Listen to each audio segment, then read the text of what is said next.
Hi friends, கொட்டிட்டு இருக்கிற மலைக்கு நல்லா இதமாக சுட சுட காரசாரமாக இந்த மாதிரி ஒரு முட்டை குழம்பு வச்சு சாப்பிடுங்க. அதுக்கப்புறம் நீங்களே சொல்லுவீங்க அவ்வளோ சூப்பராக இருந்ததுன்னு. இது உடச்சி ஊற்றின முட்டைக்கறிங்க, அதாவது 2 in 1 முட்டை குழம்புன்னு சொல்லலாங்க. சாதத்துக்கும் நல்லாயிருக்கும், டிஃபனுக்கும் நல்லா இருக்குங்க. இன்றைக்கி எங்கள் வீட்டு பிரேக்ஃபாஸ்ட்டுக்கு சுட சுட இந்த முட்டை குழம்பு பண்ணியிருக்கிறேங்க. நல்லா வெளியில் சாரல் மலையோடு இருக்குது, அருமையாக நல்லா சுட சுட இன்றைக்கி பிரேக்ஃபாஸ்ட்டு முட்டை குழம்பு. இந்த வீடியோவை நம்ம பார்க்குறக்கு முன்னாடி எங்கள் பேஜை மறக்காமல் சப்ஸ்கிரைப் பண்ணிக்கோங்க. இந்த வீடியோவுக்கு ஒரு லைக் பட்டனை தட்டிடுங்க. இந்த வீடியோவை சேவில் போட்டு வச்சு இதே மாதிரி நீங்கள் ட்ரை பண்ணி பாருங்கள். இது வந்து நான் முட்டையை உடச்சி ஊற்றி பண்ணியிருக்கிறேங்க. பாயில் பண்ணி போட்டாலும் ரொம்ப நல்லாயிருக்கும். இதில் ஒரு மசாலா அரைக்கணும், அந்த மசாலா தாங்க அவ்வளோ டேஸ்ட்டு.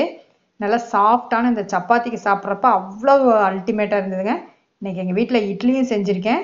இட்லிக்கும் அவ்வளோ சூப்பராக இருந்ததுங்க. அது இந்த மழை சீசன்னாவே நம்மளுக்கு சூடாக காரசாரமாக ஏதாவது சாப்பிடணும் போல் இருக்கும். இந்த மாதிரி நீங்கள் ட்ரை பண்ணி பாருங்கள். இந்த இதுக்காக ஒரு மசாலாவுக்காக நான் வந்து பாதாம் பருப்பு போட்டிருக்கேன், நீங்கள் முந்திரி பருப்பு சேர்த்திக்கோங்க. 1/2 டீஸ்பூனுக்கு மிளகு, அதுக்கப்புறம் அன்னாசிப்பூ ஒரு 3 இதழ் மட்டும் எடுத்துருக்கிறேன். 1/4 டீஸ்பூனுக்கு சோம்பு எடுத்துருக்கிறேங்க. அதே 1/4 டீஸ்பூனுக்கு கசகசா எடுத்துருக்கிறேன். 1 டீஸ்பூன் ஃபுல்லாக மல்லி விதை எடுத்துருக்கிறேங்க. அதுக்கப்புறம் இதுலேயே பட்டை ஒரு துண்டு, ஒரே ஒரு கிராம்பு, அவ்வளோதாங்க. இதை ஃபஸ்ட்டு அரைச்சி எடுத்துக்கிறேன். இதில் பொட்டுக்கடலை கொஞ்சம் சேர்த்துறேன், இது ஒரு திக்னஸ்க்காக தான்.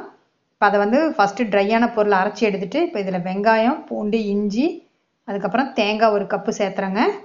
இதையும் அரைச்சிட்டு இதில் ஒரு தக்காளி, பெரிய சைஸ் தக்காளி 1, இதையும் சேர்த்து தண்ணி விட்டு இந்த மாதிரி அரைச்சி எடுத்துக்கலாங்க. எல்லாமே நான் ஒன்றா அரைச்சிட்டேன். நீங்கள் பாதாம் பருப்பு பதிலாக முந்திரி பருப்பு போட்டுக்கோங்க. இப்போ கடாயில் ஆயில் விட்டு ஏலக்காய், பட்டை, கிராம்பு, அதுக்கப்புறம் கல்பாசி சேர்த்துருக்குறேங்க. இதில் 2 பெரிய வெங்காயம் கட் பண்ணி சின்ன சின்னதாக கட் பண்ணி போட்டிருக்கிறேன். இந்த வெங்காயம் வந்து கொஞ்சம் கலர் சேஞ்ச் ஆகணும். இதுக்கு வந்து கடலெண்ணெய் விட்டுருக்குறேங்க. கடலெண்ணெய் தான் இந்த குழம்புக்கு அவ்வளோ டேஸ்ட்டை கொடுக்கும். அந்த கல்பாசியோட அந்த கடலெண்ணெய் சேரப்போ அவ்வளோ ஒரு மணமாக இருக்குங்க.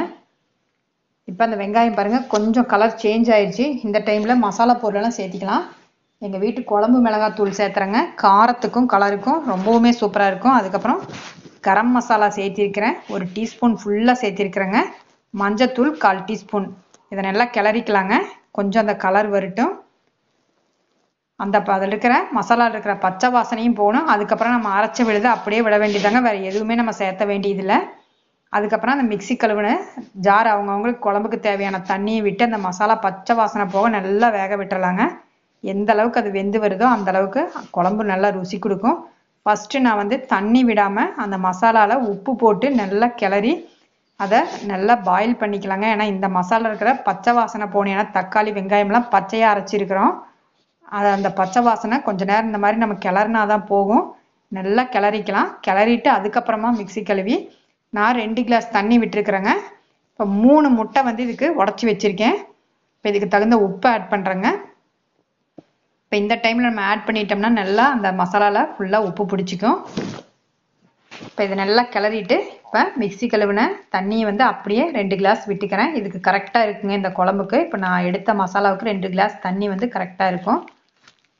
இப்போ அதை நல்லா கொதிக்க விட்டுணுங்க. கிட்டத்தட்ட ஒரு 12லேருந்து 15 நிமிஷம் நல்லா கொதிக்கணும். ஒரு 1/4 மணி நேரம் நல்லா கொதிக்கணும். கொஞ்சம் சிம்மில் வச்சு விட்டுறலாம்.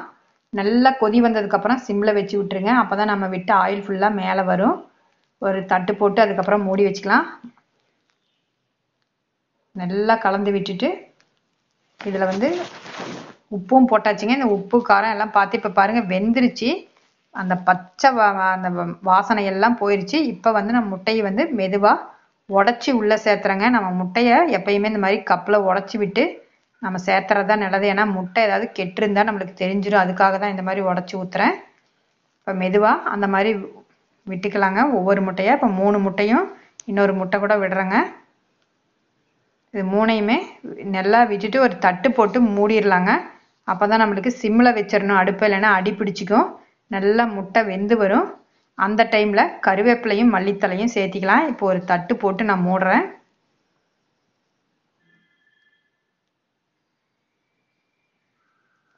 ஏன்னா இது கொஞ்சம் நம்மளுக்கு வெந்து வரணும், அதுக்காக தான்.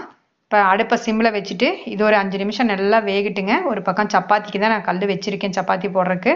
இப்போ லாஸ்ட்டாக நான் கருவேப்பிலையும் மல்லித்தலை கொஞ்சம் தூவி அதை அப்படியே ஒரு 2 நிமிஷம் அப்படியே விட்டுறலாங்க. அந்த அந்த வாசம் ஃபுல்லாக அதில் இறங்கினதுக்கப்புறமா நம்ம கிளறி எடுத்துக்கலாம். இப்போ பாருங்கள் மூடி நீக்கிட்டேன். நல்லா நம்ம விட்ட ஆயில் லைட்டாக மேலே வந்திருக்குது. இப்போ நம்ம அடியோட விட்டு அந்த முட்டையை எடுத்து பார்க்கலாங்க. நல்லா வெந்து வந்திருக்குது. அருமையான என்னுடைய ஸ்டைலில் உடச்சி ஊற்றின முட்டை குழம்பு ரெடிங்க. கண்டிப்பாக இந்த மாதிரி சுட சுட நீங்கள் சாதம் வடித்து இந்த மாதிரி நீங்கள் முட்டை குழம்பு வச்சு சாப்பிட்டு பாருங்கள். அவ்வளோ ஒரு அருமையாக இருக்கும்.